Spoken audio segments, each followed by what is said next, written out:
there are two themes that came up this week, so I'll mention both. This week, I'm calling it Drop It, Grounding, and Will You Choose? So the first theme I want to talk about, and it's quite a repetitive one, and I feel it's a real main theme generally. And it is that which we come with, which could be so beautiful, but because you already have it as you come in, it's so normalized. It's like fish in water, you can't see it. And when that quality is something that water trying to be wetter, so to speak, it can really be problematic. One particular being that I saw has a real sense of joy in life. And what happens with that is that others that look for the problems, and we have a propensity to look for the problems because our system is alerted to that which is different, which is built into our system. But of course we are so really comfortable in this world that everything starts to look like a threat. So this joyful energy felt attacked by others who weren't on the same page. So you feel like you're constantly being taken down because others aren't in the same space. So to see what that is, and it was on a vast level of lifetimes and lifetimes of being of that energy. And to squash it, you literally squash yourself. So to stay in that space of joy that you feel, and it doesn't mean not to feel compassion for the others, but not give up that sense of joy that is underlying the ground of all that is at some level.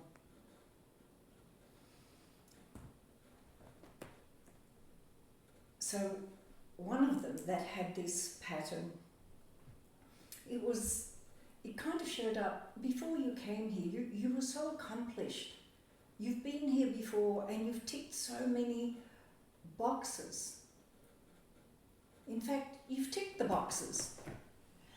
And not knowing that, and knowing that accomplishment is such an incredible aspect in this being's life, whether it is mothering, whether it is work, whether it is wherever this being went, it lived in the highest sense of integrity. But because that element of tick the boxes wasn't there, there was always a feeling if there is the slightest thing that's not okay, it's because that box wasn't ticked. So this continuous looking for boxes to tick when in fact the boxes are ticked. Because you start to look for boxes that are not your own that you start ticking, which really is for others to tick. And to start seeing that, one starts to see the immense value. And the cards today are value and inspiration. The same theme actually showed up also in another being that came who has stayed with something particular massively, 7-8 years. To carry something into the world and hold it for that long, to bring it into being, is an immense capacity. These beings are a bright light. They're such bright lights. And to recognize the value and what that is in the holding of it. Many of you have no doubt held on to things for a very long time in that core knowing that this is something you feel a connection to. That's a bright light.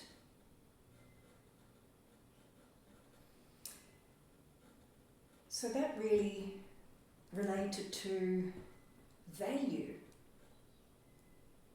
And And the card itself is appreciate yourself, cherish and respect yourself.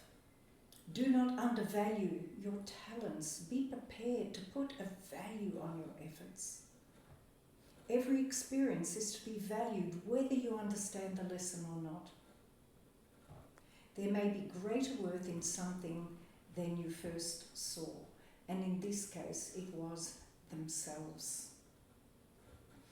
The second theme takes a very different approach, but what I think is really worth sharing with you, because you may recognise that there may be elements in your life where this plays out as well. I was sharing this morning with a friend. We have an infrared sauna together on Monday mornings, and we both recognised how this pattern really plays out in our life still. For some it's massive, for others smaller, but it's good to recognise it so that when you see it you can become to a point of being able to choose.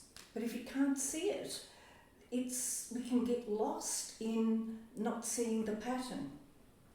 So what showed up, and it was so good to catch this, was a being who turned up,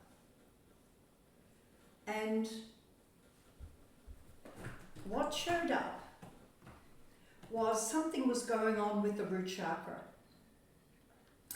So to look at what the heck is going on here, the energy flow wasn't grounded. What had happened in this energy was, and it's an incredibly creative, and again, creative, joyful energy.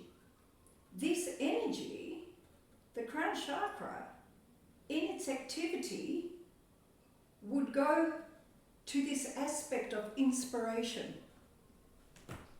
And then it would go to inspiration again, and all these amazingly ideas, one after the other, would turn up and they would be achieved. But it felt like she wasn't getting anywhere, even though she achieved all of these projects continuously, a very creative energy, and puts them into action. But what had happened was that there are certain elements in her life where, because it wasn't grounded clearly in what she wanted, that what would happen, there'd be an interference with what is good for the other. So in the inability to see clearly what was good for her, that she needed to ground, didn't quite show up. It'd go to the next project and get done, but major issues in her life really weren't dealt with, because here we have a sense of being one, like Bentoff's work that showed we are so interconnected.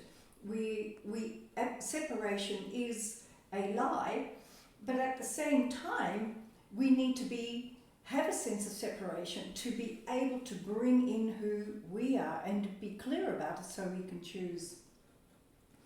So in bringing that energy through and seeing it, it actually became very clear about how she wanted to speak to certain people about what she wanted, rather than constantly going to what they may want. And the paradox of this situation then becomes, when you have that, you hold on to something because you're also clear about what you want and you want them to want it. And we can't do that. They have to find that themselves. And it can have you in a loop where you stay with things way, way too long because you know what you want and you want them to want it. So it stays in this illusionary process of potentiality without a clarity of saying, this is how I see it, where do you stand? So that there's freedom for both parties in a situation. And sometimes it isn't a freedom, it's a clarity that says, this isn't working. we've come to a fork of the road. I'm going this way. I wish you well on your journey, but that's your responsibility. So that is getting clear so that you can sort out and choose through clarity. The similar sort of thing, a similar sort of thing turned up with a being that came. And what showed up when we started work was this energy that was up here. And the spirit was kind of shocked and was like, well, why, what's going on? Why is the spirit in this shock? And it was in shock because this element was misinterpreted. And in the misinterpretation, the spirit had become depressed in the misinterpretation of what this energy was. And it's kind of understanding when you look at it or when you hear it that you can see how this can be misinterpreted. It actually was a gift. She came in with this gift, and the gift was the ability to make it nothing. And her mother actually shared later on how through all her teenage years she was totally unflustered by all the emotionality that the others had going through schools, where she would be unaffected by it. The ability to see it play out, but actually get, it's something they're creating, it's a storm in a teacup, it becomes everything. All you have to do is look at TikTok and what people share, you can see the storms that are happening. And it doesn't mean not to see things for what they are, but not for its own drama's sake. The ability to make it nothing.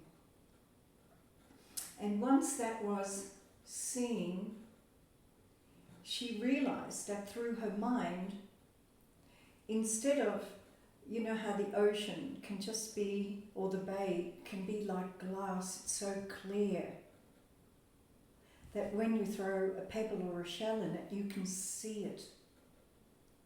But the mind was turning the bay and the ocean into these waves in which nothing could be seen clearly. So that true aspect of herself that can see clearly when you can see it as nothing, then when a pebble arrives, you can choose what you want to do with it because you can see it. And that gave an aspect of the ability to see what had been happening over the years. Because when you have that capacity to do nothing, which I am so grateful I've got that aspect in myself as well, because if I didn't have that aspect in myself, it would not be that easy to, on an onward basis, see beings continuously come in with their issues. And sometimes people say, how can you keep doing this? Like continuously, how can you do it? And the answer is because I know at the end of the day it's nothing. It just depends on how long it takes to get to that nothing. To balance it out and then be able to choose.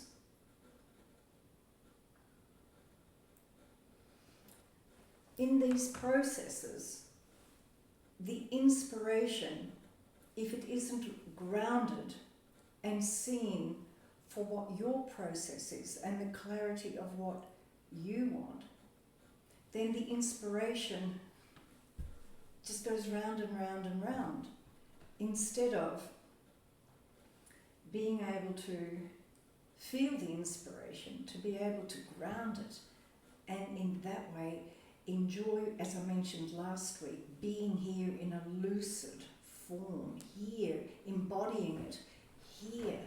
This is where we get to play with Play-Doh and shape and form it. Not a small thing. Inspiration, the river of all knowing, allows every possibility to be open to you. Allow yourself to tap into this vastness. Be inspired by the beauty that surrounds you. Be inspired to open yourself to the richness that the world has to offer you. In any moment, you can allow inspirational thinking, if grounded, to set you free. And it sets others free as well. Which moment will you choose? Much love.